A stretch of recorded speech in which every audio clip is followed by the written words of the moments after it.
Hi, everybody. Welcome back to Excess Exceed, the show where I, Gearface, a scrubby Exceed player, have tricked an expert into sitting down and teaching me everything they know about a character. Today, I'm sitting down with Faust to learn all about this weird little guy over here, Plague Knight. Faust, thank you so much for being on the show. Yeah, thanks for having me. I'm glad to be here. This is one of my favorite characters. It has been on my tournament roster for a while, so I'd like to think I'm pretty good at him. Awesome. Yeah, you come highly recommended. A couple different people have told me that you're the person to talk to about Plague. Um, So, quick disclaimer, as always, before we get started. We're going to be talking, as Faust mentioned, tournament team. We're going to be talking kind of about playing to win on this show. If you don't want to play to win, if you want to play with your friends and have fun, Exceed's a fun game. That's completely fine. There's no onus on you to play in a way that you don't want to play. So please do play in the way you want to play. Plague is also just a fun, cool character. A lot of silly things happen with him. So if you're not interested in the line that we run, if it's not fun or cool to you, play the way that is fun or cool to you. The other thing is that we're going to be talking about strategy in kind of absolute terms. You might hear Faust say something like, don't ever do this, or always do this, or this is always correct. That's kind of just for brevity's sake. There's disclaimers for everything, there's asterisks for everything. And Exceed is not a solved game. If you think that you have a better idea about how to play Plague Knight, please let us know. I would love to hear about this in the comments and keep this discussion rolling. So don't think that just because we have a very informed opinion on the show means we have all the answers. Uh, Yeah, and with that, yeah. Faust, please take it away. All right. So this is Plague Knight.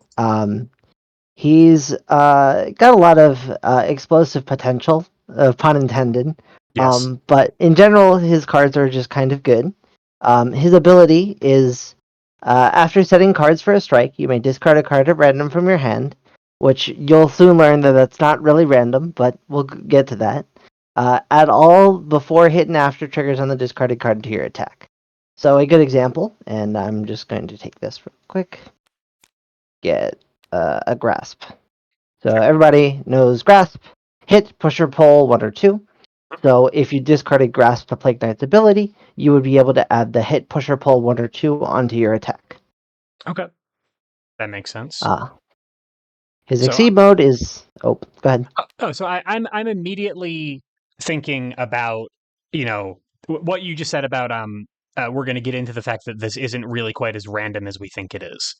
Mm. Um, and so I is that, and again, you're about to get into it, I'm sure, but is that because you're trying to mitigate the randomness by having certain things in your hand all the time, or is that have to do more with his kit shape? Like, where does that? Because in my head, Plague is a character, having not played him too much. At first read through, he feels like a very uh, frenetic, unpredictable kind of character. So is playing Plague Knight about learning to kind of control that unpredictability a little bit to your benefit? Yeah, that's exactly what it's about. Or at least the way that I like to play him. Some people also just like to throw cards out of their hand and add effects, which can also be good. Right. But my preferred play style is to have some randomness, but you can control it in a way by being able to control what cards are in your hand and how many cards you have in your hand. Okay. So this reminds me, the very first interview I did on the show was with D about Akuma, and Mm. the one of the first things that he said was that both players have +2 power thing is kind of a lie, and it's your job as the Akuma player to never let your opponent benefit from that. Is there a similar thing going on with Plague Knight where, like, at first glance this feels random, and it's your job to make sure that it's random in your favor? Yeah, that's pretty good description. They're not exactly the same as Plague Knight's ability is mostly a benefit to him and not the opponent, whereas Akuma's ability, if used incorrectly, can be purely a benefit to the opponent. Plague Knight's ability can be a downside if used incorrectly, which I will get into some of the situations where you just don't want to use it, or probably don't want to use it, because it can screw up your attack in a way that makes it so that you're going to be at a disadvantage. Right. And just also sometimes getting cards out of your hand to add effects is not worth it. If you're Right. going to be down at 2 cards and not win the strike that well, Sometimes you just don't want to do it because you want to keep the cards in your hand. And important to note then, this is a May discard. You don't need to do this ability at all. So it's something that you're going to want to be doing when you're pretty sure you have things in your hand that would benefit from it. Correct. Gotcha. Yeah. The other thing is that his Exceed mode is very, very similar. It is basically the same effect, except for you can do it twice instead of once. Okay. And as you pointed out with the May, you can do it once and then stop, or you can do it once and then do it again. So you can see what happens beforehand, which is another important aspect of knowing how to use this ability, is when to stop paying cards, or knowing what your attacks can become if you have more than one added onto it. Right. So is his Exceed mode about increasing the consistency or upping the payout when he does hit, or both? Like, so if I put if I add a card's effects to my strike, um, and then add another one, is what I'm doing trying to, like, I get another shot at getting what I want, or am I just trying to pump up things with more damage or more impact when I do land, or both? A bit of both. Sometimes it's one, sometimes the other, sometimes it's both. It's very useful to be able to get rid of two cards. A good example that I will go into a little bit more detail is that, let's say that you have Assault, Grasp, two normal cards in your hand, Mm-hmm. and I don't know, a Perfect Pitch here, right? If you're at range 4, you can play the Perfect Pitch, and you want the Assault so you can actually hit. Right. Well, if you can only discard one card, you have a 50% chance to get what you want. If you can discard two, then you are guaranteed to get the Assault. The Sure. other thing is that in that situation, it also helps you, because let's say your opponent plays a sweep. Well, now that you've discarded the Assault and the Grasp, not only did you hit, but you also beat their sweep. Oh, right, So, because the hit effect will let you push the sweep out of range. correct. Gotcha. So, not only does it make it so that your options are easier to confirm, but it makes it so that you have more versatility when it comes to what you can beat and just what the payout is. Okay. That makes sense. Gotcha. All right. So it sounds like his Exceed mode is kind of a high priority then, because you're getting so much out of it, and it's only 2 gauge. Yep. Okay. It can be. There are lines when you exceed. There are lines when you don't. It also really depends on playstyle. I tend to exceed as soon as possible, but I know some really good Plague Knights that don't and tend to play as ultras because they're also very good. Okay. It's kind of a decision to make during the game. Do you think your ultras are going to win you the game, or do you think having your exceed mode early is going to get you ahead? Right. And that really comes down to what character you're playing against and what your hand looks like at the moment. Sure. Which, Yep. And that's Exceed, right? I mean, that's the yeah. whole game. That tension between those your Exceed action and your ultras is kind of present with every character. So that makes perfect sense. Mhm. Okay. Um so, and again, I'm sure we're going to get into some of these use cases and edge cases. So this is a, character defining ability. Nobody else can really do things like Plague Knight can, for the most part. Um, how often should I be using it? It's card intensive. I'm dropping at least one extra card every time I strike. Um, is this something that, if I have the resources for it, I should pretty much be doing it all the time? Or is it really, really something that I only should be doing in kind of carefully controlled situations? I wouldn't say you should do it all the time. There are a lot of characters that can effectively spend two cards during a strike to have a better chance of winning it, Sure. and they really don't. Usually they don't have the ability to continue to do that consistently and not have to reload, which usually ends up going badly for you when your opponent attacks you when you're not ready. Yep. You can use it a decent bit though if your hand permits it, because a lot of the time it really just depends on what cards are in your hand. If you have two dives in your hand and all of your stuff hits at range 1 and you're at range 1, you probably don't want to use it at all because you might accidentally dive over to range 3 and not hit somebody. Sure. Sure. But if, all of the cards line up and you want extra value, you can go for it. And there's also situations that you can set up with his kit that make it so you guarantee you get what you want. And those are his biggest payouts. Um, Like you can play just getting the big payouts and you can win with that, or you can just play a value game and have good strikes. Again, it really depends on the matchup. If your opponent has really good cards too, you typically want to do the cashing out strikes, like the big ones, because you're not really going to beat them in a value game. Okay. If your opponent has bad neutral or some other effect that makes it so that their advantage is on their turn, you can play good neutral and just win the game because his cards are pretty decent. Right. Okay. So he's going to play differently into a season 3 character versus a season 7 character, a season 6 character. He's going to Yeah. sort of be focusing on different parts of his game plan. Hmm. Okay, but he can do both. He can. Yes. Okay, makes sense. Cool. All right. And there's no way that's intrinsically right or wrong. It depends on playstyle and everything that's going on. Gotcha. Okay. Cool. All right. So that's the ability. Do we want to get into the kit? Any considerations about how to use the ability before we keep going? I think I'd like to go over his kit first because one of the most important things is being able to talk about his ability with the effects it can add. Totally. So I think the best thing to do would be to go over his attacks and boosts and then kind of go over some of the combos with his ability with them. Yeah, sounds great. Oh, and just quick bookkeeping note because it's pretty clear from the cards you pulled.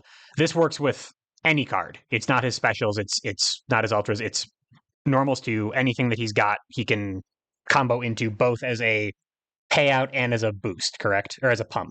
Mm, correct. Gotcha. All right, good to know. Okay, yeah. So please take it away with the kit breakdown. Alrighty, so we'll start with his normals. We got Staff of Surging here. This is probably one of my favorite of his cards, as it's very versatile in what it does. The attack is a fast ignore guard. It's 1 range, 2 power, 6 speed, ignore guard, and if they're stunned, you draw 2. It's particularly useful if your opponent has a lot of slows, or if you think you're going to get hit by something that does a lot of damage that is lower than speed 6. Yep.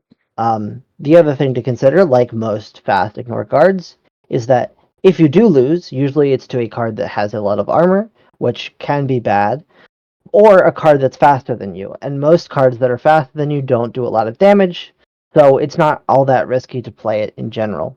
Okay. So If you, your loss case for this card is actually not that bad. yeah, Okay. the most common loss case is Grasp, and if you lose to Grasp, they get a gauge and you take 3 damage, and that's about the worst that happens.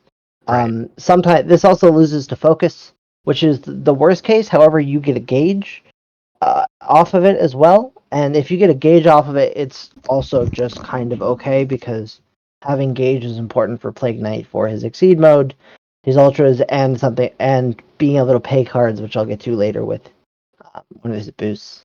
Sure. I'm as we're going through here, I'm just going to skip ahead a little bit to some of his other cards. I'm just glancing over them very quickly. I'm noticing that he has a lot of draw effects, which makes Yes. sense given his ability is card intensive. As we're discussing all of these things in terms of their value when drawing, it seems like that has the potential to be a double-edged sword with him because you're also by putting more cards into your hand, are you also limiting your ability to stay consistent because you have more things that you could pull from? That is a factor. However, there is a method to having a lot of cards that often makes him more consistent in a way. Which again, it involves mostly his ultras, but I'll get to that. Okay, cool. Usually, Plague Knight either wants to have very few cards, like 1 to 3, typically 2 or 3, because then if you're in Exceed mode or the front side, you can guarantee stuff, Yes. or almost a full hand, because then you can do his really explosive plays when you have a full hand. Okay. Makes sense. All right, cool. So just as we're evaluating these cards, something to keep in mind about this draw effect kind of fueling his engine. But Mhm. please continue. Yes. So Staff of Surging, again, the loss condition isn't that bad. You usually lose to Grasp or Focus. If you beat a slow or a mid speed, you're probably not going to take 4, 5, or 6 damage. Consider if this beats a sweep, you are not taking 6 damage and not discarding a card, in addition to dealing 2 damage and drawing 2, Yeah. which is a big upside as not a lot of characters can safely play something into a sweep at range 1. Right. The boost, however, is also really good, and I often find myself using this card more for the boost than the attack, but the attack is a big threat as well. The boost is draw 2 cards, then strike, after draw 2 cards, which effectively lets you draw 4. The other thing is that you can draw the 2 cards and then decide whether you're using his ability or not. Hmm. So if you draw cards that you want to add to your attack, you can play one and then discard the cards that you've just drawn, in addition to drawing more after. Notably, the draw 2 at the end is an after, meaning that even if you don't hit, like if you play a block, you still get to draw the 2 extra cards. Right. But not if you're stunned, for example, and you're going slower. So Yeah. your attack has to go off at least, but you can probably do something to mitigate that or control that. Mm-hmm. So that's a lot of card draw. I mean, that's one boost in the card that you're striking with. So you're 2 cards up just from that. And as Yeah. you mentioned, there's a lot of things that you can do to sort of control that card draw to make sure you're getting what you want out of it. Okay, so I can see why that would be a maybe even more relevant as a boost.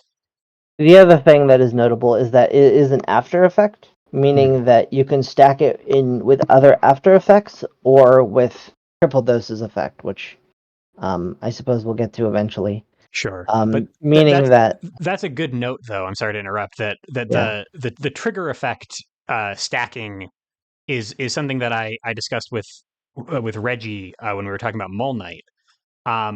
So that's basically just any trigger of the same type. So an after and an after, or a before and a before, or a hit and a hit. You can do in an order of your choice. Correct? that is correct. Okay. And so with someone who is adding triggers to cards, that sounds like it has a lot of potential for use. Yeah, and Okay. a very easy example to understand why it's important is if you boost with this card and then play this card. Oh, Because this one sure. says after to draw until you have 4 and after draw 2.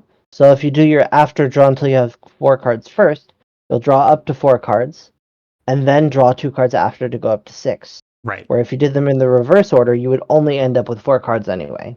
Right.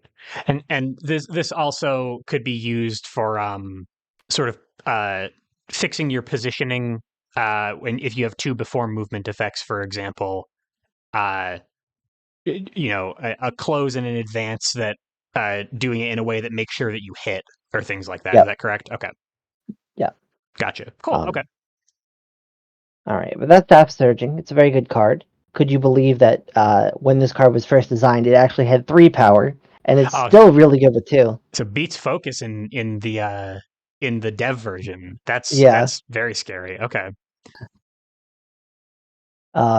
So then we're on to Perfect Pitch. Perfect Pitch is a DP or a Dragon Punch. It's meant to beat uh, options at range 2 like Cross, stopping the opponent from getting out and stunning them.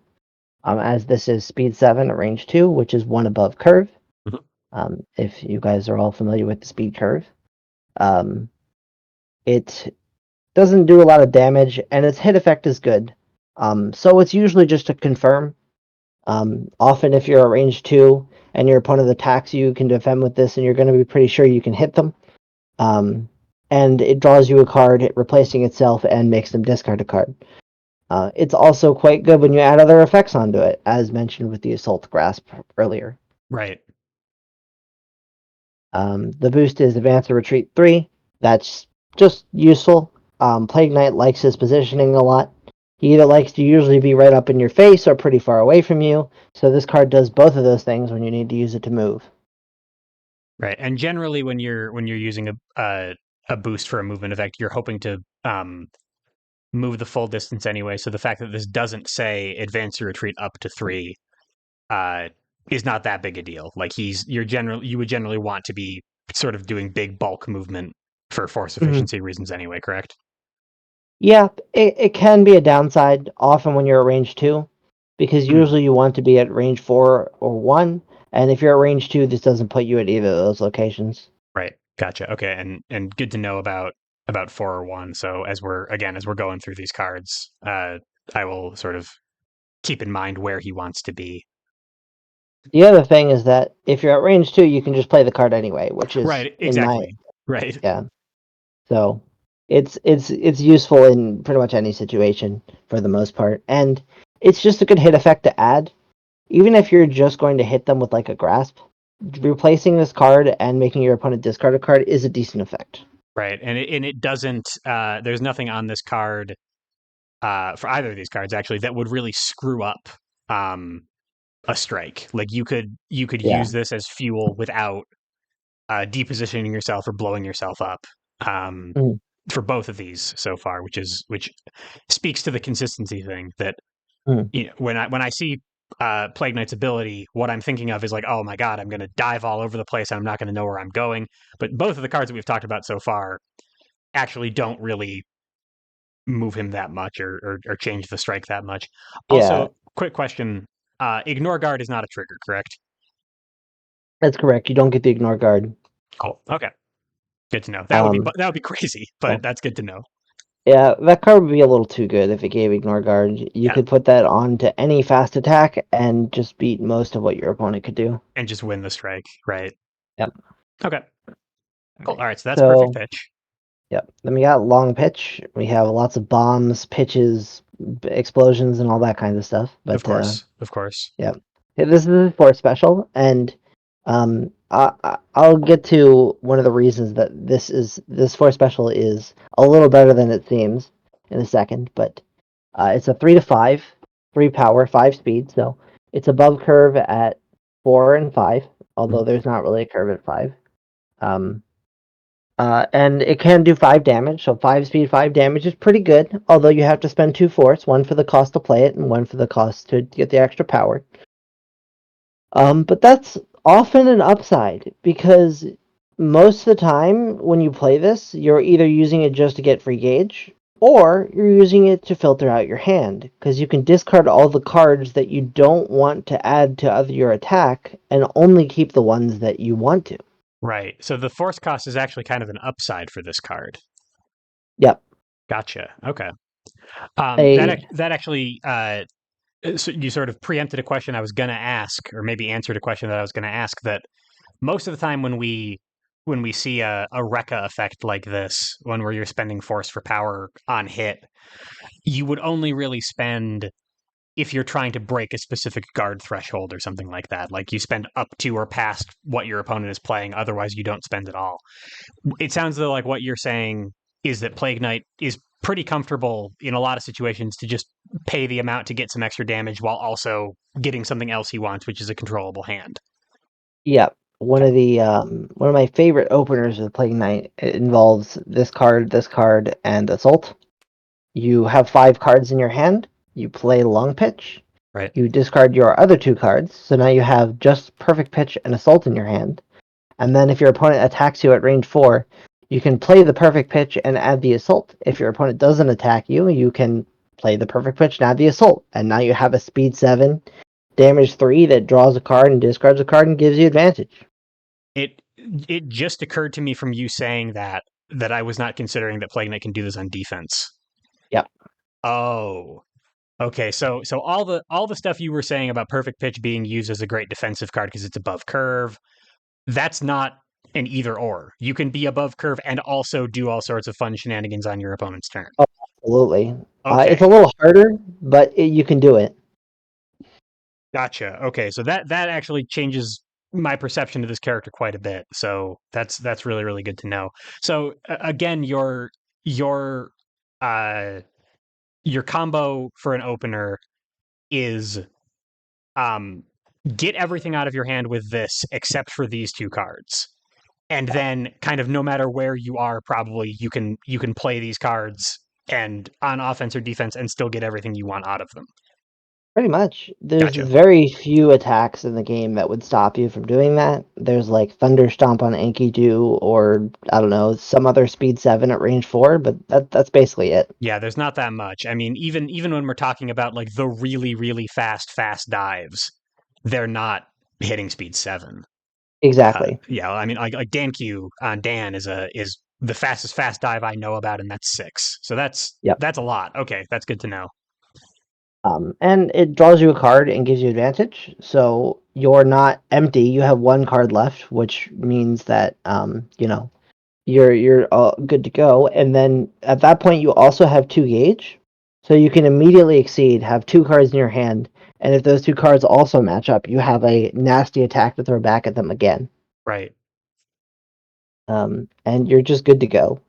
It's a pretty nasty opener. There's not a whole lot they can do about it. They can cross the long pitch to stop it, but not a lot of characters want to do that. Right. Then they have to walk back in, and you're Yeah. pretty comfortable with them doing that. Hmm. Okay. Cool. Yeah, All right. that's brutal though. That sounds fun. Mhm. All right. So then the boost on it is unexpected results, and it's useful. Long pitch is often a card that you're going to use or not for the attack, and the boost kind of does the other thing, much like perfect pitch. It's another movement card. Now advance or retreat 2. It does often do what you want. You can get yourself back out of range, or you can put yourself back at 1. But the more important part is that hit, reveal the top card of your deck. If it's a normal, add it to your gauge. Otherwise, +2 power and discard it. Um, so this is either a free gauge or a fierce, which is the boost on grasp. Yep. And your opponent doesn't know. You don't know either, but it is a hit effect, which is important. One of the most particularly nasty things Play Knight can do is to boost this card into playing his Ultra Triple Dose, but which would refund itself immediately because it copies hit effects, which that's a hit effect. Yep. And then add whatever nonsense else you want to put onto it. It also just gives you an extra gauge, basically, because most of the time you're going to reveal a normal, since the majority of your deck, 16 of your cards are normals and 14 are specials. And you've already used a special if you're playing this anyway. Sure. Uh, And um, and I mean that then it's key charge. It's key charge with movement, which is not bad. yeah, That's not a exactly. bad downside. The other thing is, if it does extra damage, it does extra damage and you move, so it's like a fierce with movement, which is quite good too. Yeah, that's still fine. Cool. Okay. Um, you mentioned that you would either play long pitch as an attack or not. That's just matchup dependent, I assume. If you're trying to catch uh, characters with specific options at this range by being above curve, is that the kind of thing that you're talking about? Somewhat. It doesn't hit at 1 or 2, which again your preferred ranges are 4 or 1. So if you're Hmm. at 1, you're not going to play this. If you're at 4, you probably would play this, although sometimes you just don't because it's very expensive. Like a lot of the time, Plague Knight can afford to throw cards out of his hand, but sometimes he can't. Hmm. And being forced to get rid of 2 cards to play this card is sometimes not worth it. Right. Okay. So it's not necessarily that there's specific opponents that this card does very well against. It's just that sometimes you're in a situation. It's like don't play sweep when you have 1 health. Play light instead. It's that kind of thing. Yeah, Okay, that makes sense. exactly. Gotcha. Gotcha. All right. And then we're going to get to his most important card, at least in my opinion, Chain Reaction. This is what lets him do all kinds of crazy nonsense that just it feels like sometimes when you play against him, he can't be stopped, and this is mainly the reason why. Um, Interesting. Because I mean, looking at the stat line, this is just assault. Uh, it's it's assault. However, you could take all of the numbers off of this card and just have the after draw until you have 4, and that's what you use this card for. right. Of course. The attack is an assault. It's on curve at 3. It doesn't move you in, so it doesn't get hit by focus. And it can be okay with a bunch of stuff added onto it. Sometimes you'll play this card. The majority of the time, you're going to discard this card to your ability when you Mhm. have no other cards in hand, and win a strike, and then draw 4 cards. Right. So just keep your engine going uh, for the next couple of turns. Yep. The other thing is the boost, which is also does something important for you, which is it filters options and gives you free gauge. Mhm. It looks at the top 3 cards of your deck. You add 1 to your hand and 1 to your gauge, and then you'll draw the other because you draw at the end of your turn. So you basically pick 2 of them to put into your hand and 1 to put in your gauge.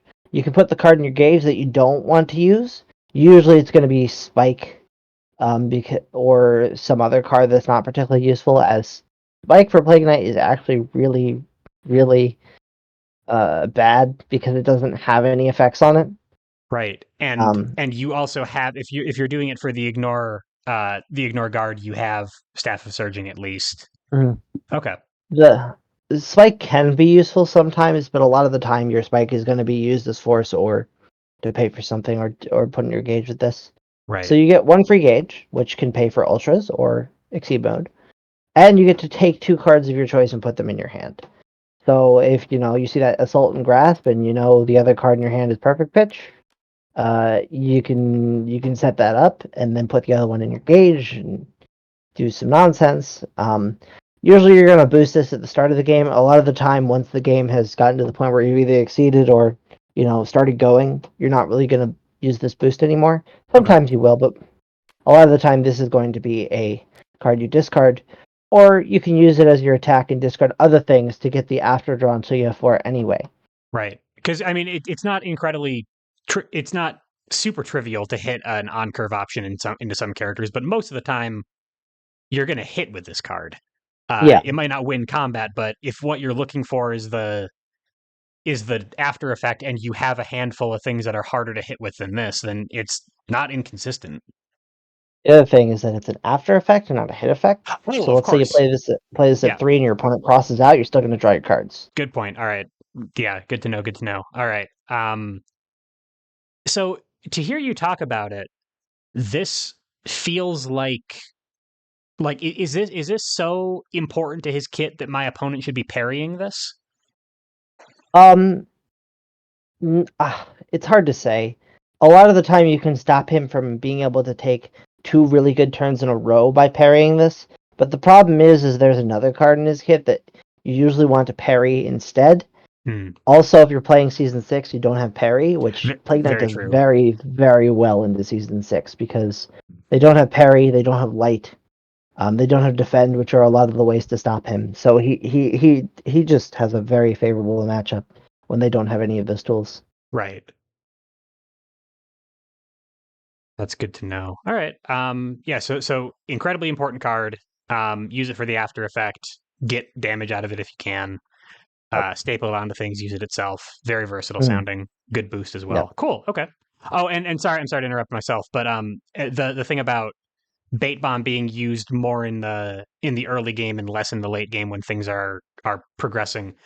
Um, you mentioned his exceed mode as being kind of the marker of that. I think what you said was in the late game, once you've exceeded and your engine is online.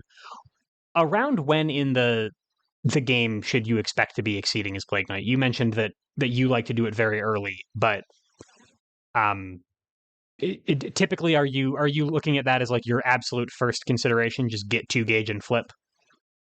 Sometimes, again, it depends on the matchup. If my ultras are pretty easy to confirm, I'll usually go for them instead.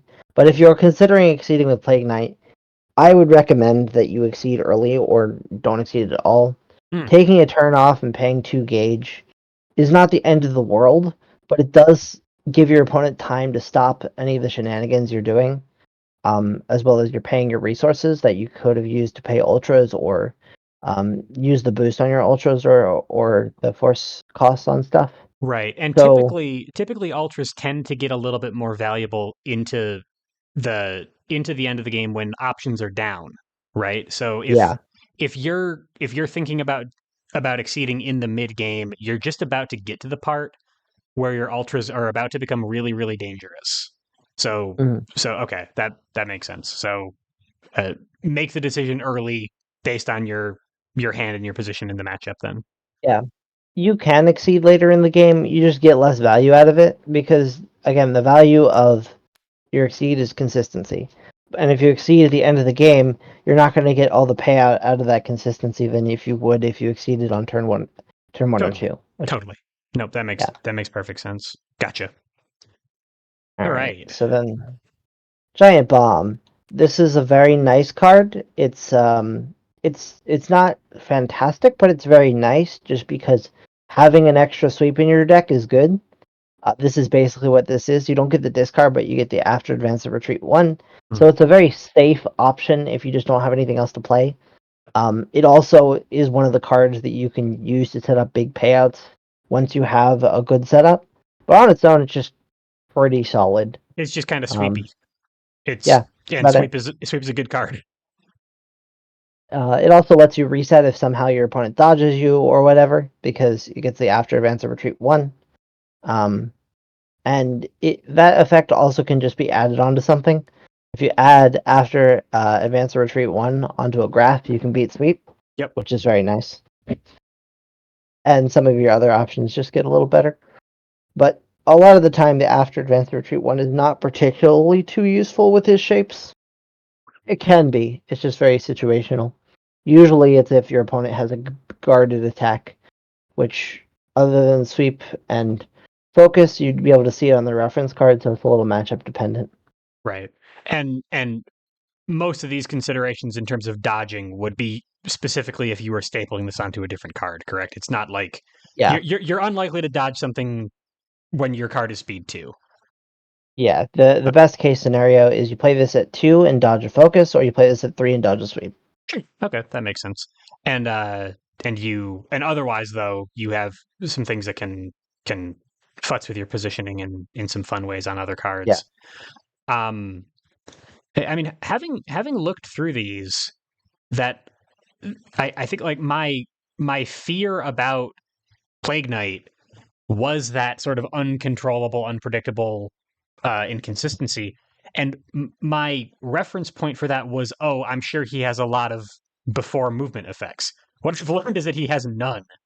yeah, And so I guess the things that would create the kind of inconsistency that I'm worried about would be assault and dive, where you just whiff by flying across the arena when you didn't mean to.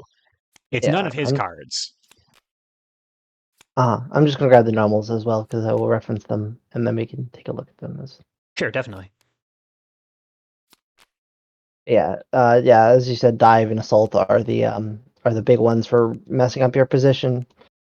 This one and cross can also change your position, but they're after effects, so Right, they don't right. really matter as much.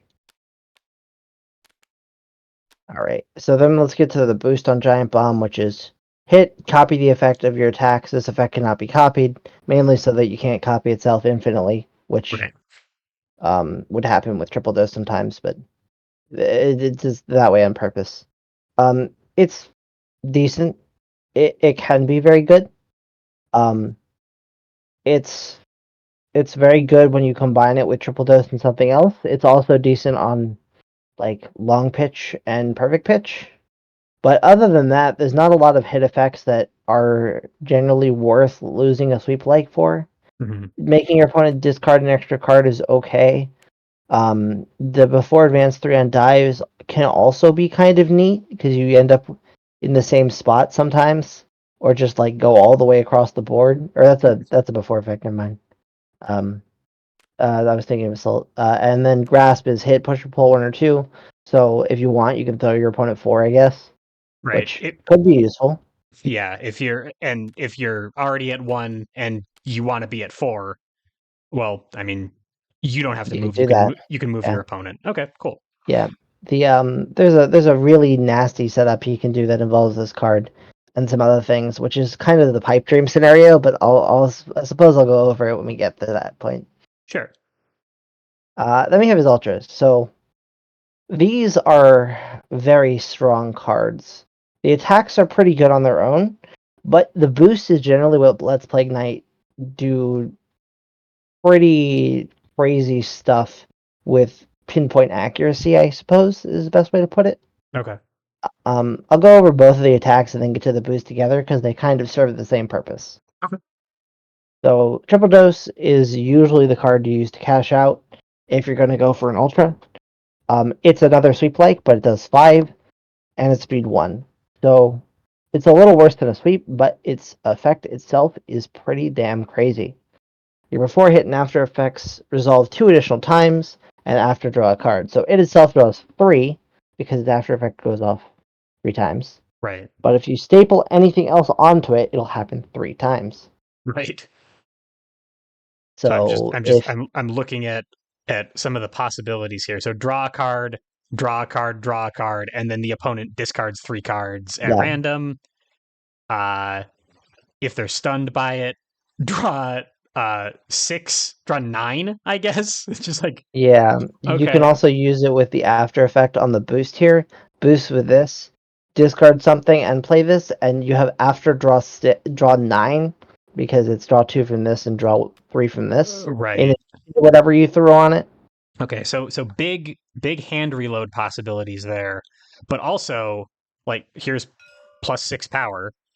That one's a little harder to do because you actually have to pay cards, and getting Right, this consistently out of your hand and then having the cards to pay is pretty hard. right. Generally, the best case scenario is you boost with this and then hit with triple dose because you get the hit, reveal the top card of your deck, and you get an extra gauge or 2 power 3 times, Okay, and which that was could the be combo that was a combo that you mentioned earlier, where if you play this into triple dose, it could just completely refund itself. You just get 3 free gauge out of it. yeah, or it could hit for 11. That's Right. what works too.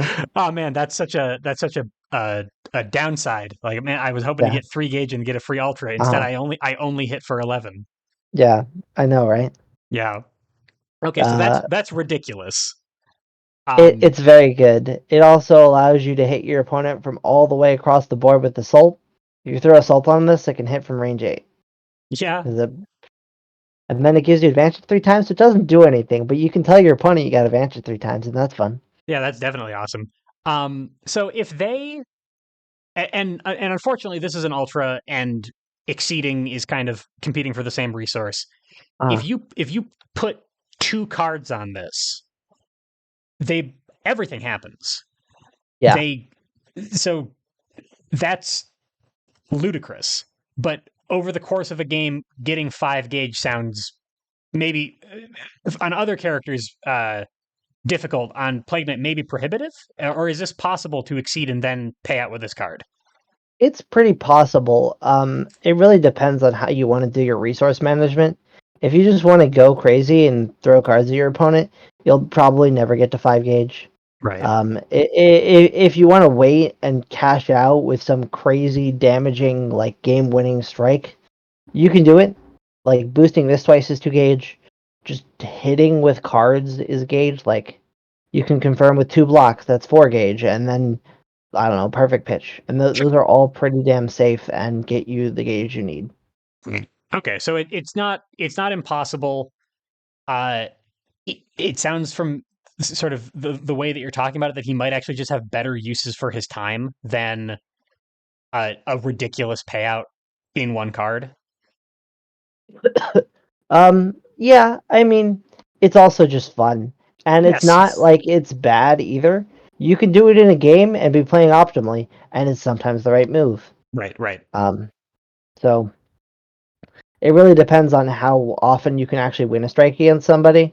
If you can't win strikes that often, and you need to win strikes like with 3 or 4 times, cashing out with some crazy amount of damage in one strike is pretty useful.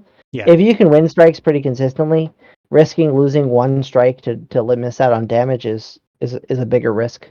Right. Okay, that makes sense. And then you said you were Uh, gonna talk about the other boost. I'm sorry, the other attack before we talked about the boosts. yeah, Correct. Okay. yeah. So Castle Crasher, it's another projectile. It's 3 to 5, power 5, speed 3. It's kind of the reverse of long pitch. Instead of 3 power and 5 speed, it's 5 power and 3 speed. Although it lies to you, it's actually 7 power because it has hit plus 2 power. Right. And it also ignores armor, and for some reason it has 3 armor and 4 guard, which is a very, very large amount of defense. Yeah. That's like uh those are that's better focus numbers basically. Yeah, the only problem is this doesn't hit at 1, which makes focus a lot Sure. easier to hit, Sure. because this still loses to spike, dive, and assault on Right. defense. Right. And this is I mean a lot of projectile shapes, especially slow projectile shapes, uh tend to lose without getting stunned. So you don't even really Hmm. care sometimes about that. Although I mean if you Yeah, get stunned you have 3 armor, which is nice I guess, but it's 3 gauge. Okay. yeah. It also ignores armor itself, so for some reason your opponent, well, I mean, they're going to use block, but if your opponent uses block, you hit them for 7. Yep. I think in my entire time playing Plague Knight, I have ever actually played this as a 10 attack once. Um, and that's it. It's a good attack, like in general, but the fact that it costs 3 gauge and that it has the boost that it has on it Yeah. makes this mostly a non-attack. Okay. It can be the right play. A lot of the time, this is phenomenal if you have it boosted with light or itself, which is ridiculously expensive, but you could do that. Yep. But a lot of the time, you're going to be looking at the boost, which now we can finally get to Yeah. this and That's the other one. that. Both of these seem like a lot. Where do you want to start? Let's start with Castle Crash because we were on it. Yeah. Gem Supernus. It is a forward force boost. It says +2 power, +2 speed, +2 armor, and now strike. Well, for force is a lot of force, Yes. but for Plague Knight, that's funny enough usually an upside. Oh, right. Because you're trying to manage your hand size. So this is what you would do for like your one crazy hail, not even a Hail Mary, your one crazy punch, right? Like you're putting Yeah. everything you got into it, you're discarding your hand to make sure it works, all that stuff. Here is the classic. It's the probably one of the easiest to confirm and also the best that he can do. He has uh he's exceeded. He's got those 3 in hand and enough cards to pay for this boost. He Right. boosts with this. Pays his 4 force. He gets +2 power, +2 speed, +2 armor. Yep. You are at range 1. You play your sweep. You add assault, and you add chain reaction. And now you have a card that not only beats every normal, but hits for 8, has 2 armor, gives you advantage, and reloads your hand. Yeah. that's that's absolutely wild. Yeah, you can't even cross out of it because the assault's on it. The assault will catch you. That's so Yeah, cool though.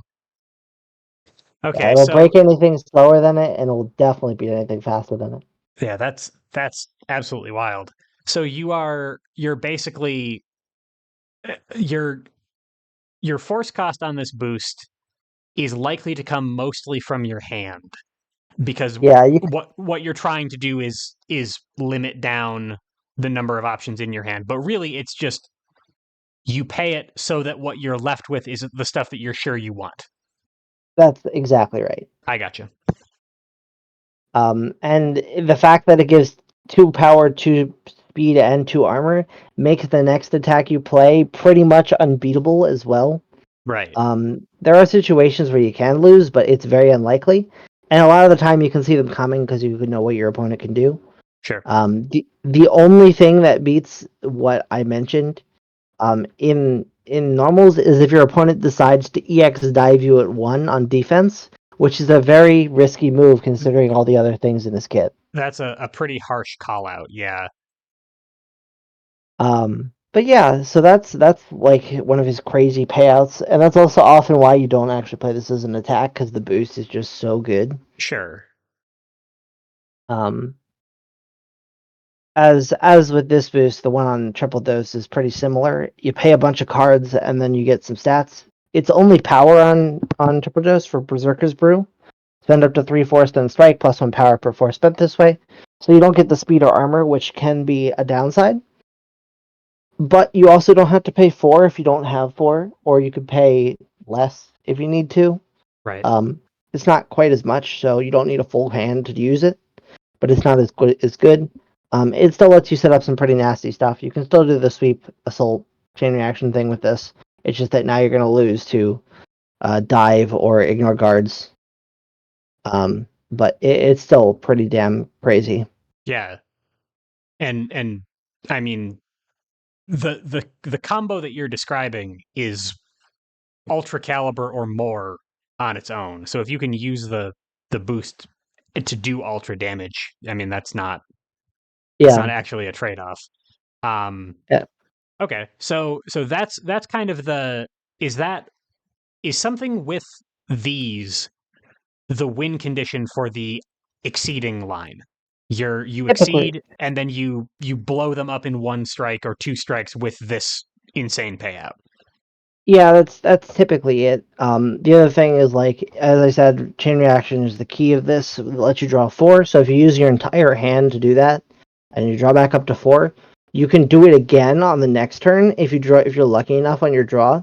Right. So having two crazy turns where you just throw nonsensical damage and speed and whatever at your opponent, where they really can't do a whole lot about it, you're probably going to take about maybe half or a little bit less than half of their life off from that Yeah. in two strikes.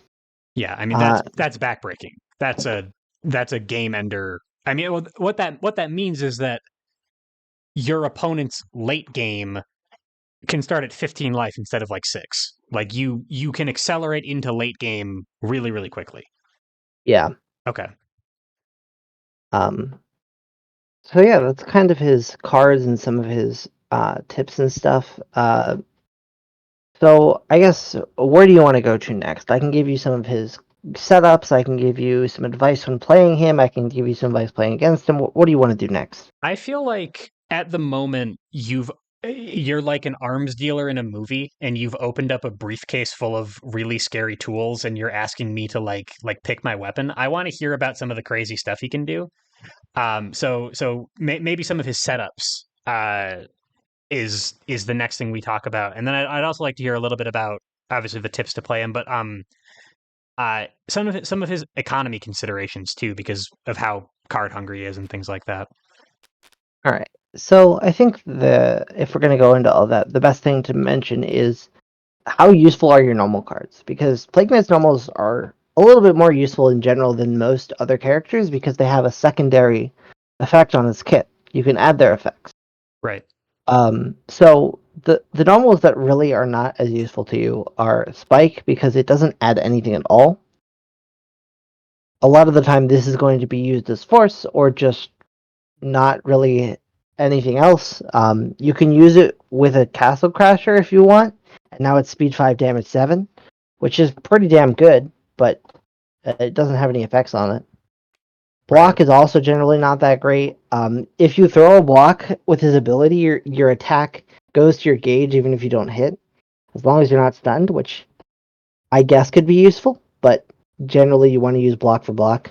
Right. And he has better things to do. Like you would probably prefer to pull most other cards when you're using your ability than block. Yeah. Um, Grasp and Cross are okay. These are generally the ones you're going to use to get out of the way of something. So if you're playing Perfect Pitch or Staff of Surging or like another Grasp or a Cross, you can use them together with another fast option to dodge slows. It also lets you reposition yourself and your opponent, so they're useful, but like I would say they're lower on the end of cards. A lot of Yep. the time, I'll boost with these to get either into another position or just get some more power. Yep. Focus can kind of go in there with the lower end of important. It draws you a card, which is basically like you cycle a card. You get rid of a card, you draw a card. Sure. It can be fine to do that, but focus itself is a good attack, and reading is good. So Yeah. Yeah. So um, it's again you can't always perfectly control what you're getting, but none of mm, these are horrible. yeah. Sleep is the same. Hit the opponent must discard a card at random. It's okay if they go down a card, but generally I don't use sweep for that at all if I can help it, because sweep and giant bomb are probably the safest options to play when you're trying to cash out one of his big turns. Hmm. You have a big guarded card that does a lot of damage with a bunch of stat bonuses and effects, and that's generally going to be where you just slap your opponent for a lot of damage. So saving those to actually do that is quite important. Right. Also, So speed can make some of his options just actually unbeatable. sure.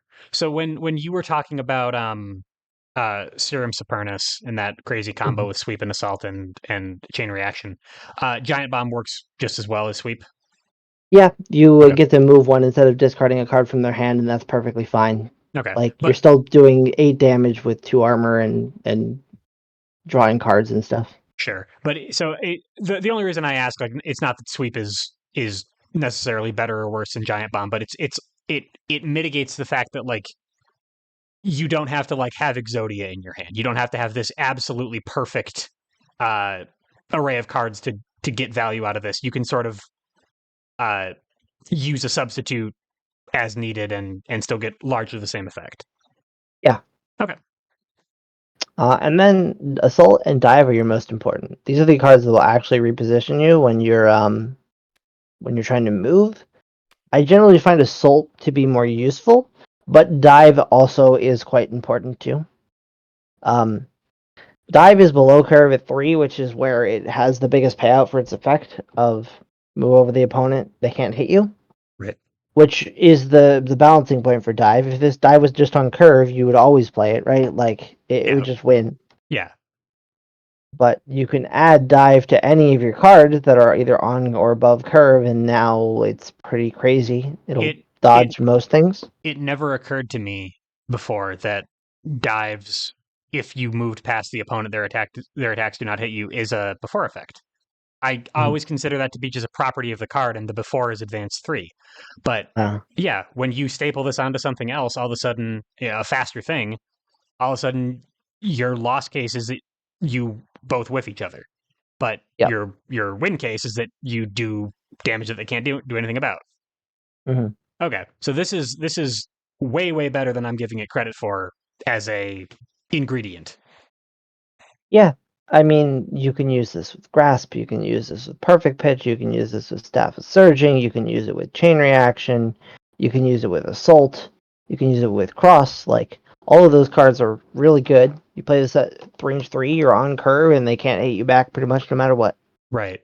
And are there any situations where you have dive in your hand and you're praying that you don't pull it? Like, are there any specific attacks that this is really a bad idea to try to use when you have a dive in your hand?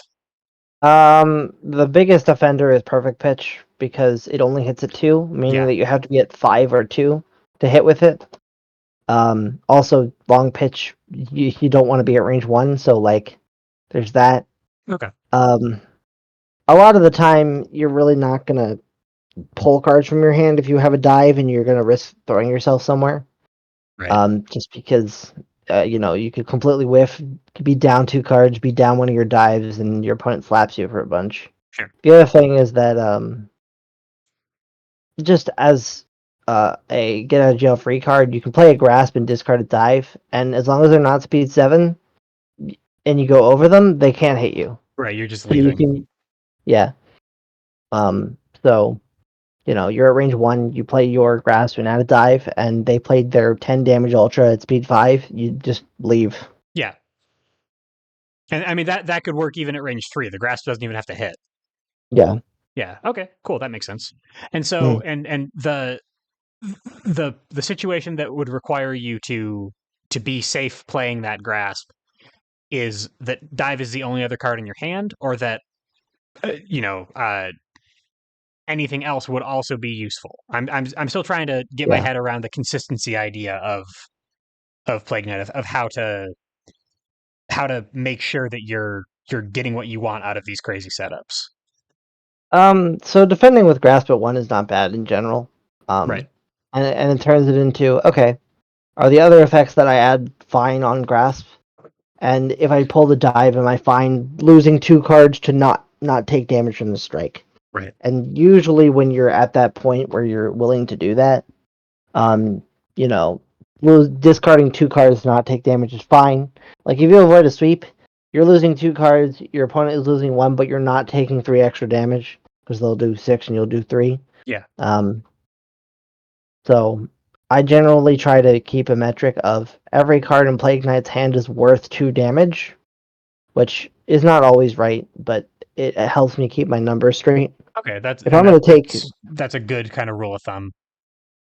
yeah, if I'm gonna, discard, I don't know, 8 cards to hit them for 8 and draw 4, I'm gonna be basically down 4 cards, which I did 8, which is like right on the number where I want to be. I see. Okay. And you're looking at the absolute number of cards. So Yeah. minus eight plus four, uh, 8 times 2. I'm sorry, 4 times 2 is 8. That's exactly what you want. I You're mean, not even really thinking about what is specifically on those cards that you're discarding. Yeah, the other thing to consider is like how much damage did I stop my opponent from doing to me? Totally. If Yeah. I stop my if What's your like delta? with yeah, and that's not an absolute. It's a metric that I tend to use to make thinking about different options easier. If I'm like, okay, well, I'll be up 2 damage in this one and down 2 damage in this one. This one's probably better. Right. Um, so yeah, there's a lot of decision making with Plague Knight in general, and finding a way to shortcut some of it is definitely helpful, especially in stressful games. Sure. Definitely. Yeah. I mean, I mean, cognitive reality of playing this character is there's a lot of things to juggle, and Exceed is a hard game anyway. Mhm. Yeah. Yeah, Okay. but So that's. I'm sorry. Go ahead. I was gonna say, assault, as I said, is a little better than dive because it closes instead of advancing, meaning that any of your cards that hit at range one, which are giant bomb, sweep, chain reaction, staff of surging, triple dose, etc., all still hit if you play at a range one versus dive, they don't. Right. The other thing is if they have guard, they'll catch cross, which oftentimes is usually what can stop Plague Knight from hitting a payout or just confirming something. Right. Um, And the gain advantage part is also very important too, because you don't have to have chain reaction on your attack if you have another turn, because you can always draw two. And then you're in that position where you can play one and discard the other. Right. And chain reaction is not. How do I phrase this? Um, a lot of times when you have a card that is this important to Plague Knight's kit, you want to hit with it twice, to get your refund more than once. Yeah. Plague Knight doesn't really need to worry about that because hitting with one and paying the other is effectively hitting it twice. Like Yeah. I just draw. Well, chain reaction paid for with chain reaction means that I'm still drawing the same number of cards, so it's not like Mhm. that. Um, so is it that I'm hoping to only need to use this card one time as an attack because I'm going to do so much damage with this payout, and the game won't last long enough for me to need another hand reload? Um. I don't know exactly if it's that. The other thing to consider is that Plague Knight is one of the few characters that I actually think is at risk of decking out during any game. Hmm. Most characters don't have to worry about that because they don't draw enough cards. Plague Knight will go through his deck like crazy. You'll go through like 3 or 4 big strikes and be at the end of your deck when your opponent has gone 10 to 15 cards down. Right. Um, and the other thing is that Plague Knight usually wants to reshuffle early. Once you get down all of the cards that you care about, you reshuffle and you keep going. And like that's generally a good thing to know is just like when to reshuffle. Yeah. So, the fact that like I'll see this card twice. Usually, you'll see it 4 times instead of twice. Fair point. Yeah. Which like seeing this 4 times is draw 16 cards, which is really good. Yeah, you're doing fine there in terms of your hand Mm, size over the course of the game. mm, Okay. yeah. Okay, so let's go over some of his setups. I've Yes. mentioned a few of them during the course of this, but um, just generally card combinations that are things to look out for. The first thing is assault and dive on any card that is faster than the range you usually should be at. So, for example, you can play grasp at 3 or 4. So same thing with perfect pitch. You can play perfect pitch at 4 or 5, and that's a speed 7 that hits at that range. Yep. Any card that is now above curve because you can staple dive and assault on it is a threat because a lot of the time, if your opponent doesn't have a defensive option, you can just outspeed them and win the trade. Playing assault in on a cross also means that you can be at range 4 and go back to range 5, so they really can't do a whole lot about it unless they have a guarded projectile and are calling you out. Right. But they need to make that read. Otherwise you're just Yeah. kind of getting, 3 damage and a gauge kind of almost unreactably. Yep. And you Yep. get to take your turn again because it's assault. Because it's So any advantage. Yeah. Yep.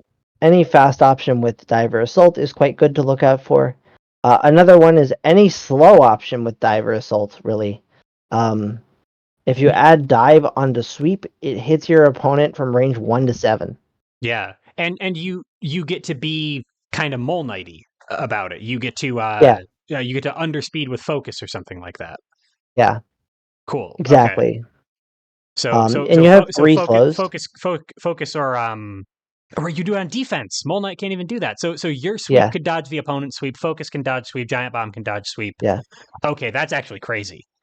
yeah. It's pretty good. It's a lot harder to be consistent on defense because you can't boost either of these cards, reduce your hand. And like generally that means you're gonna have sweep and dive. And that's it. Right. But it's not impossible, and it can happen, and it does tend to like blow your opponent out if they suddenly get hit by a range 6 sweep Yeah. that they weren't expecting.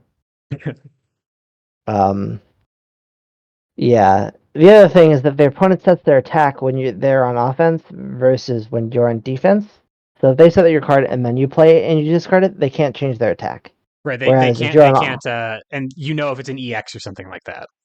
correct, Yeah. and it's the same way the other way, which is a downside for Plague Knight, is that if I play an attack and add an assault, my opponent knows there's going to be an assault on it Right. before they set their card. Oh, okay. Sorry. You know that that never actually registered with me that Yeah, when you discard at random, the opponent sees it. It's face up. yeah. Okay, that's actually super important. That's good to know. If you didn't have to show your opponent when you were attacking them what card you're discarding, I think Plague Knight would probably be one of the best characters in the game.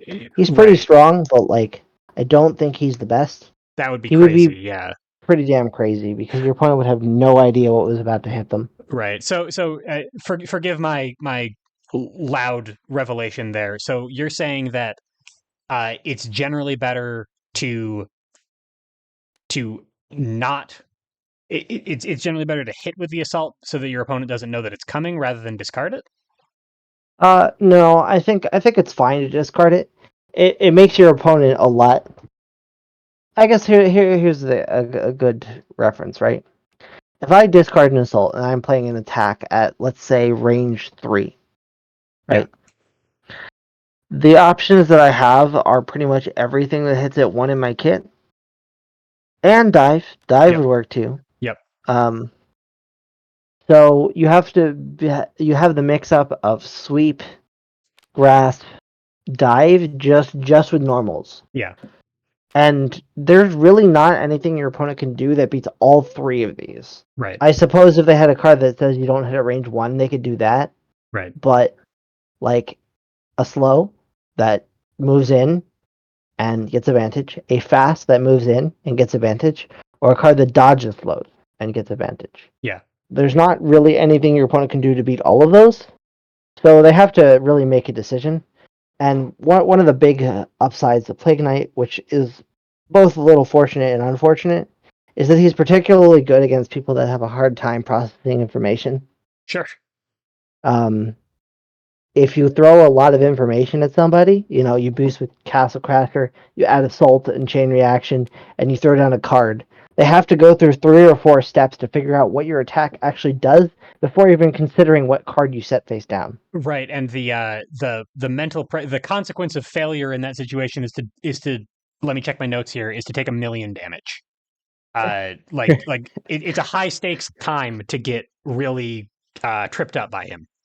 Yeah. Now, the upside for the defending player, at least, is that you do get to know what's coming, kind of, if you can process what's happening. Right. If your opponent's at range 3 and they put an assault on their attack, you know you can at least play block because they can't be spiking you. Right. Okay. Okay. So that's why that the way that you segued into this was discussing defending versus attacking with this setup, Mm, and so the way that you mitigate that informational advantage for your opponent is to do it on defense sometimes. yeah. Gotcha. Okay. Now I'm caught up to where you were about 5 minutes ago. Sorry, Yeah. I was still processing some plague night stuff. Mm. Gotcha. Okay. Yep. So, that's kind of the upside and the downside. And it really depends on, your opponent, their character, how they play, how much information they can process. A lot of the time, I don't know if this is the best thing to go over, I guess, but depending on if you're playing against a skilled player or a less skilled player, Sure. certain lines with Plague Knight work better or worse. The big payout attacks for Plague Knight work a lot better when your opponent is less skilled Sure. because they don't know how to do anything about it, and they'll work 99% of the time. Yeah. Oh, and If they're not holding the EX dive that yeah, yeah, I mean that doesn't even need to be an absolute skill thing. Like I'm sure that matchup knowledge and just an unfamiliarity with Plague Knight in particular and counterplay to him that he kind of can knowledge check you. yeah. Um, he does have a lot of information bleed, so anybody that can track cards well, Mm-hmm. it has a I don't want to say a good time into Plague Knight, but a better time than people who can't. Sure. Um, yeah. So yeah. So we went over normals and that. So we went over fast with assault and dive, slows with assault and dive. Typically, you're not playing these cards ever. You're only discarding them. Yep. You can play them sometimes, and it catches your opponent off guard if they're not expecting you to play them, which is pretty funny. But a lot of the time, you're throwing them on things. Um, well, chain reaction is just good to throw on slows in general because you're going to draw the card as long as you don't get stunned. If you're at one, your opponent doesn't have an ignore guard at one, you can throw this on pretty much any slow, and you'll draw your cards. Yeah. You can throw it on a focus, and you'll draw 5. You can throw it on a sweep, you'll draw 4, and maybe take a card from your hand. Even if they cross out, you'll still draw your cards. So like, it's not that bad. Same thing with giant bomb. You can put it on that one, or block. You could put it. So one of the really cool things you can do is you can play block, and if somehow you discard this, you can pay all the rest of the cards in your hand to the block effect, and then draw up to 4. So you can basically cycle your hand. Oh yeah, and get if you happen to catch their big dumb ultra, you could Yeah. actually reasonably pay the force cost required to not take the damage. Yep. It's a little Interesting. harder to do because that means you have other cards in your hand other than chain reaction, and you're adding them to a block, which most of his cards aren't very good on block, but you can do it. Right. Like it's not horrible. Right. Yeah. So then long pitch doesn't really have a lot of things that you want to add to it. Um, you don't want to add before. Sometimes you'll add retreat. Like the hit effects are okay, but it's expensive as it is.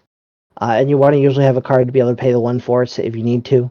Mhm. Um, so as I said, like this card is used or not. It's not really used as a payout per se with any of these other cards. Just kind of useful. Sure. The thing this card is used for is that its discard effect is quite good. Um, you may spend one force if you do +2 power. Castle Crasher does that too without paying the force, but it's an ultra and it has Serum Superiorness. So Yep. this is your +2 power button if you need it. Right. So just Without uh getting rid of your win con. yeah, Right. and Staff and Surging with 4 power now beats Focus. Yep. Sure. And Sweep with 2 power now beats another Sweep. 2 power on a lot of things just kind of hits that break point. Yeah. Chain Reaction with 6 power now breaks mid speeds. So like, there you go. Yeah, definitely. So you're I mean, yeah, you use it when +2 power is good. Yep. And I'm sorry, and when you can afford the force expenditure. But it sounds like Huh. sometimes spending a force to get something out of your hand you don't want is not a horrible idea either. It's not. It's a lot harder to use with long pitch because you can't empty your hand and discard this because then you don't have any cards in your hand. Right. You have to pay gauge to do it, which is not a bad idea sometimes. But it's a lot harder to set up this extra power with things than it is to set up most other things because you have to pay an additional cost in addition to getting cards from your hand. Yeah. Generally, I think of this as pay 2 force, add 2 power, which is what it is. Yep. Like, it's fight's ability, and it's pretty good. Um, the other thing is that this card can be, as I said, the pipe dream here is to play triple dose with this boosted, and then discard itself and a Castle Crasher. And you can hit for what is it? That's you can hit for 29 damage if you want. But again, it's the pipe dream. Right, of course. Yeah. Um God, it's really funny to me that can't kill. Uh, that it's not enough. No, you put fierce on it first. There you go. Yeah, you You put get Fierce on it you or something you else, or you you get the boost the one shot. Castle Crasher. You boost Castle Crasher into this, discard the other Castle Crasher and the long pitch, and just like I don't know, go Yeah, nonsensical. go crazy on it. Okay, Yeah. so that should be on everybody's exceed bucket list. Like try to do that sometime while you're playing this game. But it sounds Uh, hard. the most I've hit with Plague Knight is 13. I hit with triple dose, discarding Castle Crasher with a Fierce in play, Right. which does 13. Right. Which is not But nothing. like, no, it's definitely something. And then you draw 3 cards for extra good measure, you know. Yeah. Which also brings up the thing of playing triple dose and discarding Castle Crasher does 11. It's a sweep that does 11, which is pretty good. Yep. There's not a lot of cards that beat sweep in 1, and it's, it kind of comes out of nowhere. Your opponent gets some relief that they don't have to deal with Serum Superiorness only to take 11, which, is fun. Yep. Um, so, like, the dream, I guess, is playing this and discarding 2 of them and then hitting your opponent for 17. 17. Yes. Yeah. But Nice. then you're But down 3 ultras. yeah, and well then you reshuffle. Yep, So exactly. so these are the numbers that we're talking about though. When like when other characters talk about like a big payout, sometimes what they mean is 8. Yeah. And Plague Knight's big payout, or honestly even kind of like medium consistent payout, is 13.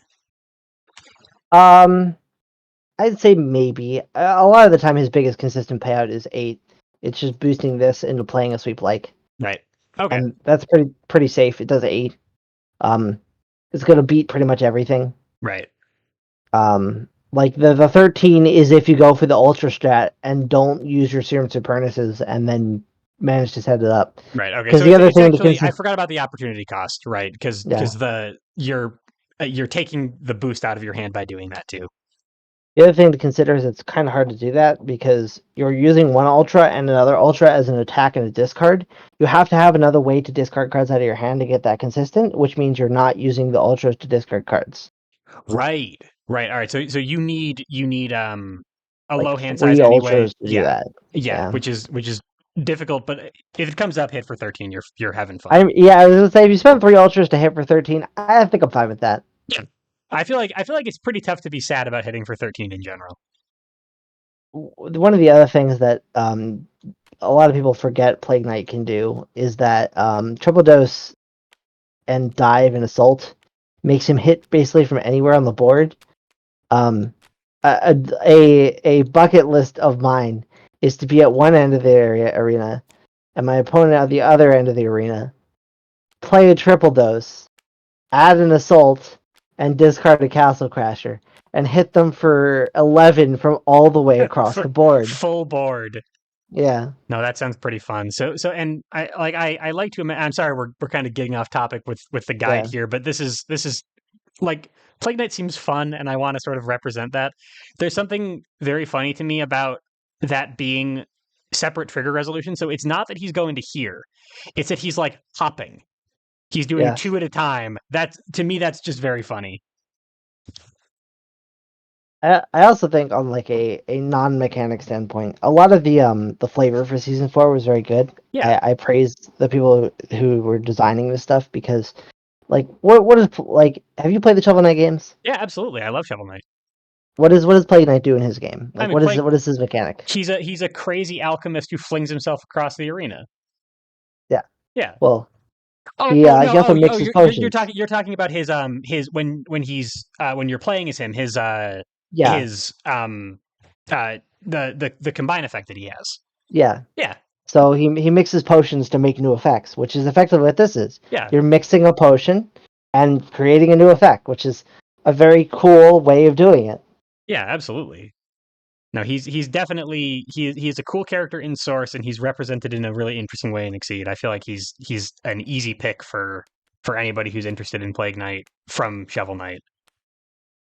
I also will mention that for anyone wanting to pick up Plague Knight, do not feel discouraged if he doesn't feel like he works when you first play him. He is quite a technical character, Mhm. and I have probably played more than 200 games with him at this point, and like I still don't know everything. Sure. He takes a long time to get used to. There are some, consistent setups you can fall back on if you feel uncomfortable, but he does not he doesn't work for most people the first few times you try him, just because you don't know what to do with all your decision making. Right. And, and Um, and I mean we're talking about this character and all of the complicated decision making that he has with no one else on the board. Right? Exceed is a mhm, two-player game. There are things that your opponent's going to do, there are things that your opponent has that are going to change all of these decisions. So that's it. I mean, the thing that you just said is before you even factor in like matchup knowledge and things like that. So mhm, that is a very, very steep information slope to get over. It sounds yeah. like. Uh, like a good example is that, and funny enough, you have him over here, Ryu. My one of my best friends plays Ryu a lot, Mhm.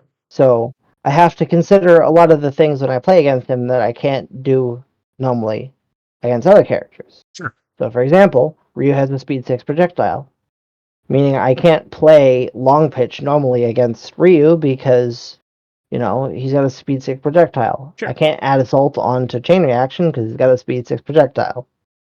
Like a lot of your setups that may work against some characters don't work against others. Yep. Oh, Yep, and and and and and then everybody has something, right? Everybody has yeah, something that like there's no uh training dummy in Exceed. Everybody is yeah, doing weird stuff all the time. That's changing how you're evaluating your mm, cards. yeah. Uh, okay. All right. So what we've gone over some of his setups. We've gone over his cards. We've gone over his abilities and some of the interactions.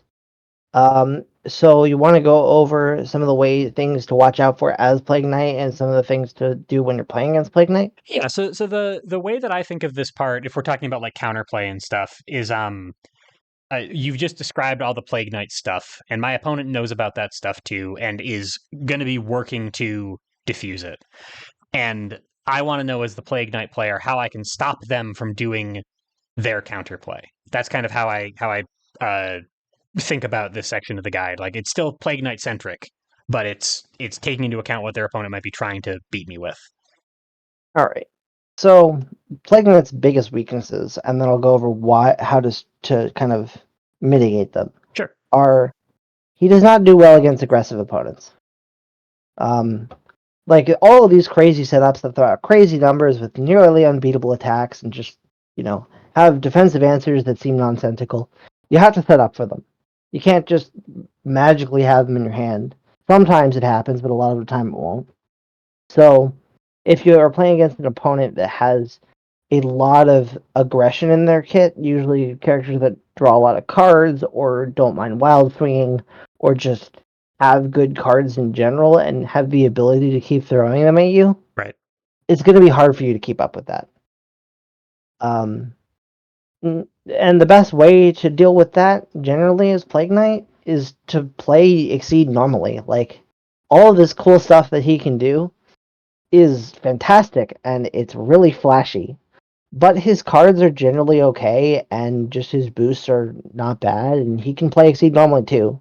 Right. And you And it have kind you of have your normals, you have your normal boosts. Season 1 through 5 normal boosts gives you a lot of neutral control.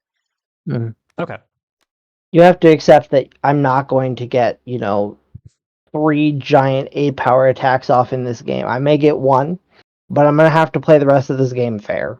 Right. And that kind of sucks when you're playing a character that you want to, do all this crazy nonsense. But if you're playing to try and beat your opponent, you just have to play fair sometimes. Um, and it's not bad, and it also teaches you some fundamentals. Sure. It's just kind of hard as a Plague Knight player to be able to determine when you have to do that.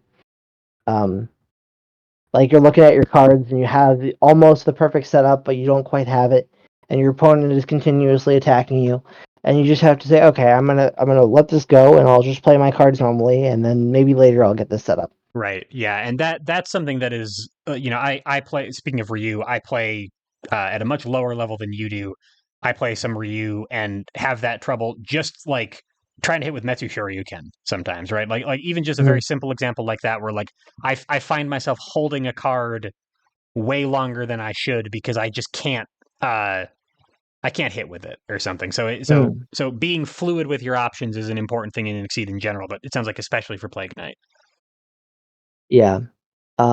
The other things that Plague Knight tends to struggle against are characters that are good against one side of the spectrum of attacks.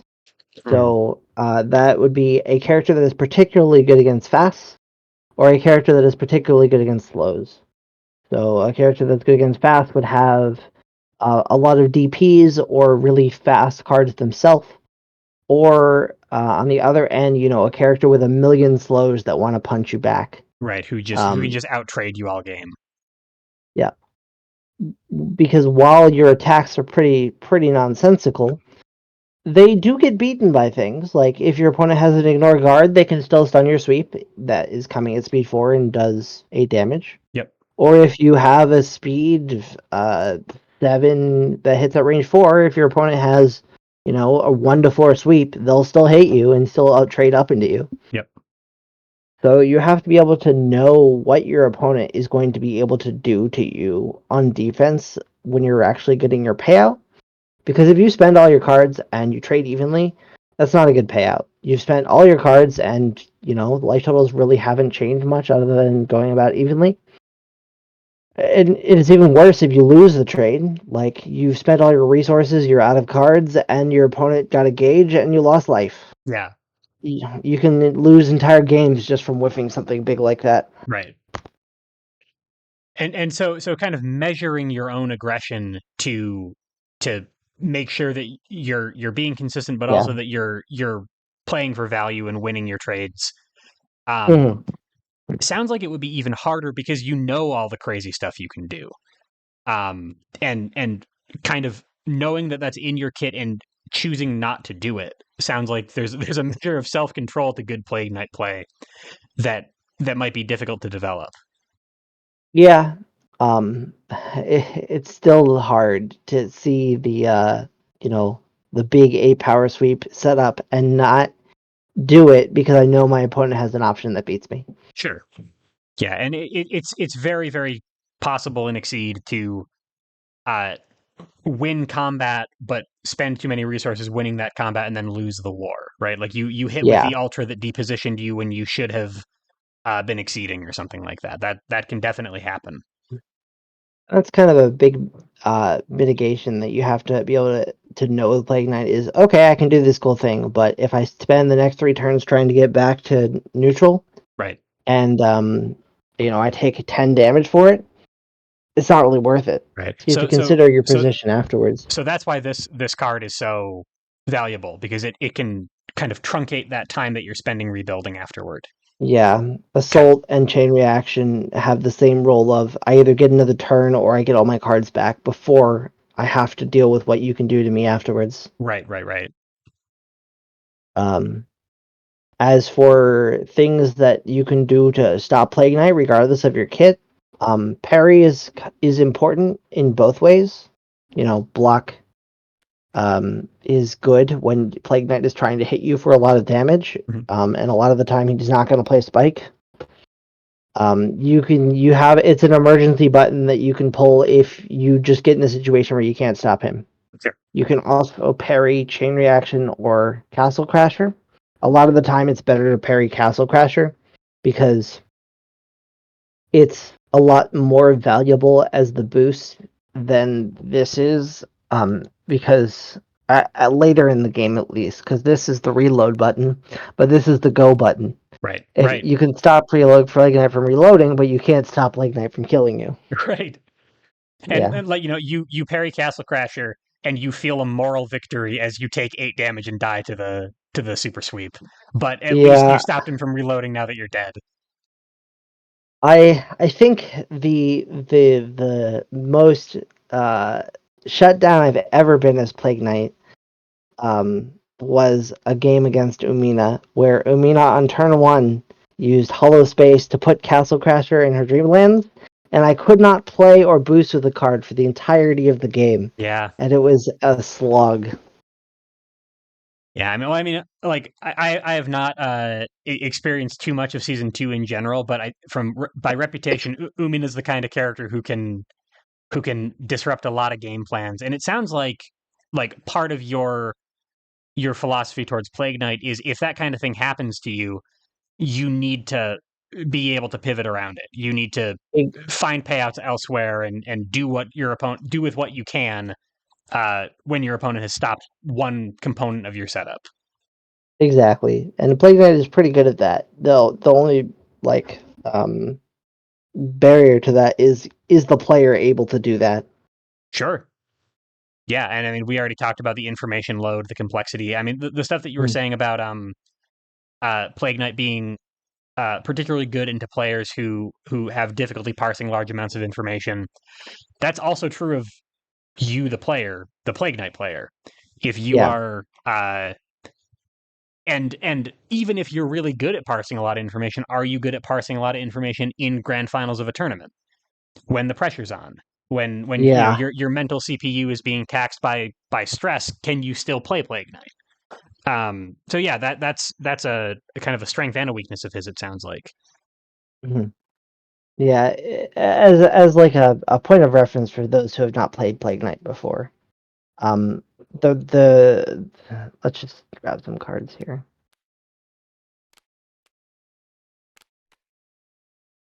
Oh, all this stuff, right? So you have these 7 cards in your hand, and we're sitting at opening positions. Let's just say this is the opponent. Sure. There are so many different things that you can do in this situation. Um, just that you have to be able to decide. Yeah. And it's like, you could boost this, play your sweep, add the assault and the chain reaction, right? I guess you'd have to have a gauge, but you could do that. Sure. And that's pretty solid, but they can still beat you with cross. Yep. But then you're like, all right, well, if I think they're going to play cross, I can add assault, perfect pitch, and staff of surging, and I'll draw a bunch of cards. They'll take damage, and I'll get advantage again. And then maybe they're going to be playing a sweep, and you have other things to do. You can play your spike and put the assault on it to now beat that sweep. And there's so many. Like you have probably 20 different options to do. You could also just play a card Yeah. and And all of the especially because this guide is kind of aimed towards new players. Part of that information load is happening even when you're not playing as Plague Knight because the thing that you were saying about well okay if they play sweep I play this card if they play cross I play this card that's all still there for Plague Knight. It's just that he has another 4 steps of information load to get through before he even mm, thinks about what a typical character might do. yeah. Okay, so definitely uh, a character to lab out and understand very very well before going into a high stakes game with because he's not easy to play, but also uh, a character who you need to be uh, comfortable with to avoid fatiguing yourself or to avoid overloading yourself. One of the best suggestions I have, if you truly want to learn to play this character at a high level, is to draw a hand of 7 cards and either get Triple Dose or Castle Crasher as one of them in your hand. Mhm. And then put yourself at a position from 1 to 4 on the board. Draw another random character, just any character, and put them on the board. And then go through all their moves and see what setups you can do from that position to beat them. Right. Um, and then when you memorize some of the setups, you're like, okay, so if my opponent's playing a sweep like, then all of these setups beat that. If my opponent's playing a cross, then these setups beat it. If Sure. my opponent's playing this, etc., etc. So you just develop heuristics to stop that information complexity from kind of weighing down your decision making, so you can do the already complicated thing of playing Exceed. Exactly. Gotcha. Cool. All right. No, that makes perfect sense. I like it, it's also telling that a lot of the counterplay, the section we usually talk about counterplay, but some of the weaknesses of this character are not necessarily in his card shapes or something. They're just in the fact that he's hard to play. That's Yeah. relevant. Yeah. And I wouldn't say that he's impossible for new players either. We have a scene over where I am. I run the local scene at our shop. Mhm. And we have two people that have joined our community about a month and a half ago, I think, at this point. Mhm. And one of them has been playing Plague Knight and doing okay. They're not an expert by any means, but they are able to, do enough that they do pretty well in our scene whenever we have a tournament. Right. So it's like, you have a point where you can play him okay, and then you just get better. It's not like Right. you have to follow a flow chart from start to finish with the character. Sure, yeah. And as you get better, you unlock kind of more of his potential. You get more control over his setups, but also sort of harkening back to the very beginning of this guide, Exceed is fun. And if you do something wrong as Plague Knight and you kind of botch a setup, sometimes funny things happen. And that's a learning experience, but also it's like you're hopefully playing with your friend and both of you enjoyed the fact that I mean, Plague Knight just blew himself up with a potion he made. That's very on theme for the character. That actually still kind of feels good. In the same way that like Mm-hmm. Dan wild swinging and doing a crazy whiff is sort of inherently funny. Mm-hmm. Yeah, so that can maybe take some of the edge off too. Alrighty. Yeah. Well, I think I've gone over most of his stuff. Is there anything that I've missed? No, I think that's everything I need to know. The only other question that I have, speaking of kind of new players, and I apologize I didn't mention this earlier. Um, if they really like Plague Knight, are there any characters that you would recommend that they try out that have kind of a similar idea behind them? Or conversely, you know of a player who's really, really into a certain character and they've never considered Plague Knight before. Um, any characters that you would look at and say, oh, if you like this character, you should try out Plague Knight. I I would say there is one that is very similar to Plague Knight. However, he is season 2. Hmm. That is Yaquis. He has a ability that's actually very similar to Plague Knight's on his Exceed mode, and I like Yaquis a lot as well. Hmm. Uh, if you look at his Exceed mode, it's almost the same, except for you get to pick. Sure. When you set your attack, you may discard a card from your hand. If you do, add any before hit and after effects printed on it to your attack. So it's the same thing, except for it's not random, except for you have to exceed to do it. Right. And I think he's enjoyable. I would note he is season 2, so unfortunately for those of you who are looking for in-person cards, he's going to be very hard to find. But Yep. luckily, we have Tabletop Simulator. Um, so I generally tend to find people that like that like this character, like this one, and vice versa. Okay. Um, otherwise, um, I guess let me think. I guess the other character that kind of plays has a similar thing to Plague Knight, or I guess the feels of making a nonsensical attack and adding before it hit and after effects and stuff like that. Um, at least to me, funny enough, is Juno, which is one of the big three. Yep. One of the band Well, it's not. characters. Yeah, well, it's not the same because Juno doesn't add effects from attacks. Juno gets to play a boost for free, effectively, Hmm. and the boost sometimes has before hit and after effects, which make nonsensical stuff. Right. But those are probably the other two that I find, at least to me, play in a similar fashion that are the add stuff onto your attack and make things nonsensical. Yeah. All right. Cool. That makes sense. Awesome. All right. Then I do believe that that's everything that I wanted covered in this guide. I can't wait to give Plague Knight a try. Um, Faust, thank you so much for your time and for your expertise here. I really do appreciate it, and I'm sure so do the viewers. Absolutely. Yeah, it's been a lot of fun. And so I'm going to, unless you have anything else you want to mention, I'm going to sign off here. I would say I don't know if anyone's on either of the discords, but if you guys need any help with anything or want to play some games or chat, I'm always around. Yeah, absolutely. Um, and we're both looking forward to see any new players picking up Plague Knight and getting results with them. So hopefully, so good luck with your alchemical experiments. All right. Hope everybody has a wonderful day, and I'll see you all later. Goodbye. Bye.